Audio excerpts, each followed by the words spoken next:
जया ने बचपन से लेकर जवानी तक बड़ी मुश्किलों भरे दिन गुजारे थे। माँ के मर जाने के बाद मायका उसके लिए पराया हो गया था, लेकिन शादी के बाद जया को ससुराल ऐसा मिला जहां उसे मायके वाले सारे सुख मिले। जया 10 साल की थी तब उसकी माँ की मौत हो गई थी। घर में दादा दादी और पिता थे, लेकिन जया को कोई पसंद नहीं करता था।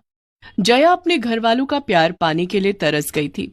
हमने तो सोचा था कि पोता होगा, लेकिन पोती देकर इसे हमारे भरोसे छोड़ गई। अब हम इस लड़की का क्या करेंगे? ये हमारे खानदान का नाम थोड़े ही रोशन करेगी। बिजेंदर बेटा, तू दूसरी शादी कर ले। कम से कम हम मरने से पहले पोते का मुंह तो देख लें।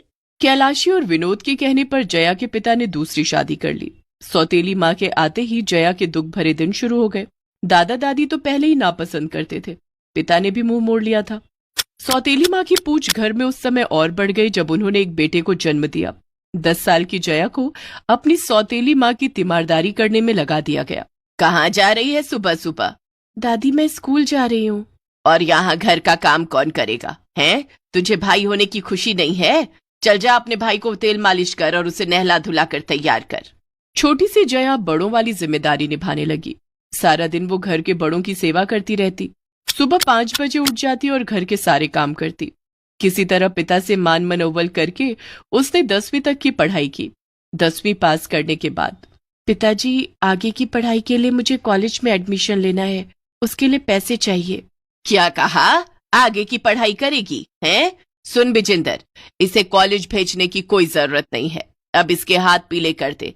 पढ़ाई लिखाई के नाम पर पैसे बर्बाद करेगी और ना जाने क्या गुल खिलाएगी। कहीं हमारी नाक ही ना कटवा दे। क्या? शादी इतनी जल्दी? दादी, अभी मेरी उम्र ही क्या है, अभी मुझे पढ़ने दो। जया ने अपने पिता से काफी मिन्नतें की, जिसके बाद विजेंदर ने उसे आगे पढ़ने की इजाजत दे दी। लेकिन वो इजाजत भी सिर्फ कहने के लिए थी। जया को अपने कॉलेज की फीस खुद जुटानी पड़ती थी, जिसके लिए वो छोटे बच्चों को ट्यूशन पढ़ाने लगी। एक दिन, जया कहाँ जा रही है? माँ, बच्चों को ट्यूशन पढ़ाने जा रही हूँ। अच्छा, ट्यूशन पढ़ाना तो सिर्फ बहाना है। असल में तुम्हें घर का काम करने से छुटकारा चाहिए, लेकिन मैं ऐसा होने नहीं दूंगी।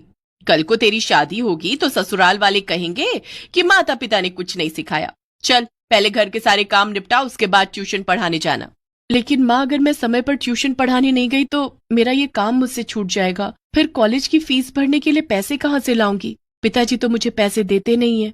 कॉलेज की पढ़ाई करके तुझे कौन सा कलेक्टर बनना है? हाँ, आखिर शादी के बाद तुझे ससुराल का कामकाज ही तो संभालना है। माँ, मैं ट्यूशन से आकर घर का सारा काम कर दूंगी, अभी मुझे जाने दो।